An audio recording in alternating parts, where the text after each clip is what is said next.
Siemanko, na dzisiaj przygotowałem etui na klucze, więc od razu przechodzimy do roboty. Na dodatkowym opisie będą wszystkie niezbędne wymiary, szerokości, długości paska, średnice nitów, no i wszystkie niezbędne jakieś dodatkowe informacje. Zabieram się więc do wycinania tego wzoru. Przykładam do brystolu i odrysowuję sztywniejszą formę. Miękki ołówek. Wyznaczam otwory i wycinamy.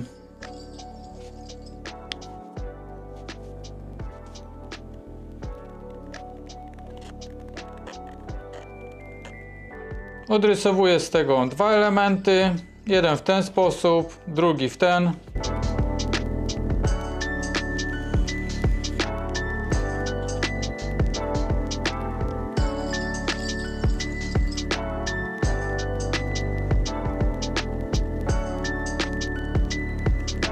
Teraz będę szlifował brzegi, później fazowanie i polerka krawędzi.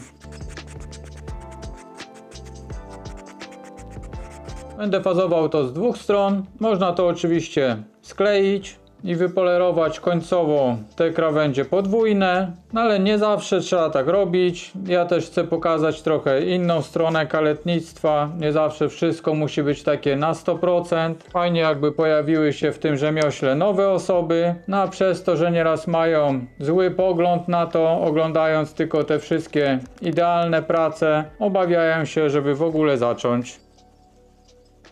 Krawędzie wypolerowane, można to już w sumie montować, czyli dziury oraz nity, ale warto jeszcze najpierw zabezpieczyć skórę. Pasta trójka na bazie wosku, przepis dostępny jest na kanale, także zapraszam korzystać. No i nakładamy.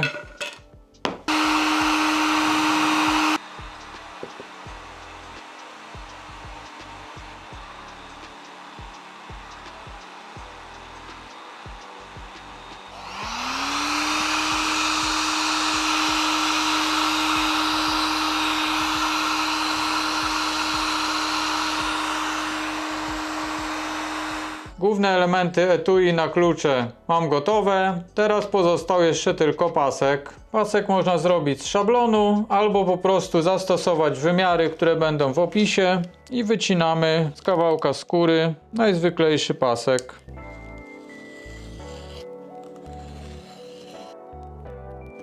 Sfazuję krawędzie, zrobię polerkę i za chwilkę wracam. Wszystkie elementy mam gotowe, więc teraz wybijamy otwory i nitujemy.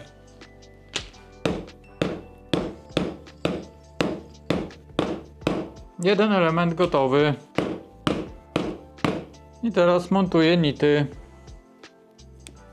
U góry będą większe, na dole mniejsze.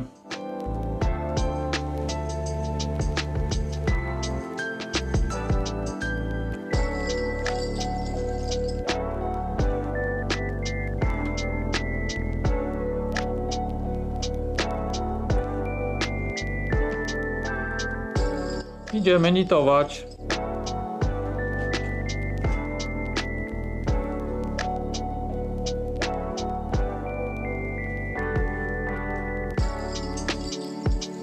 Teraz montujemy pasek.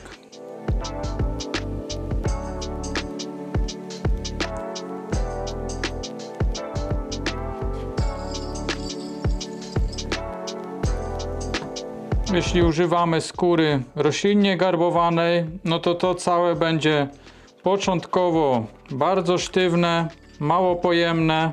No i trzeba to porozciągać kluczami, można też palcem. Z biegiem czasu to wszystko też zmięknie, będzie bardziej plastyczne, ale początkowo jest twarde.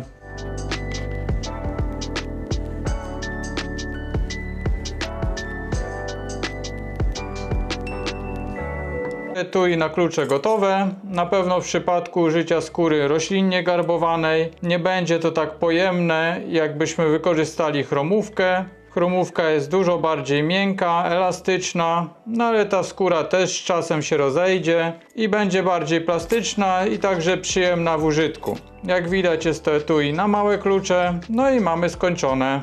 Na dzisiaj to już wszystko. Zapraszam Was na kolejne filmy. Cześć!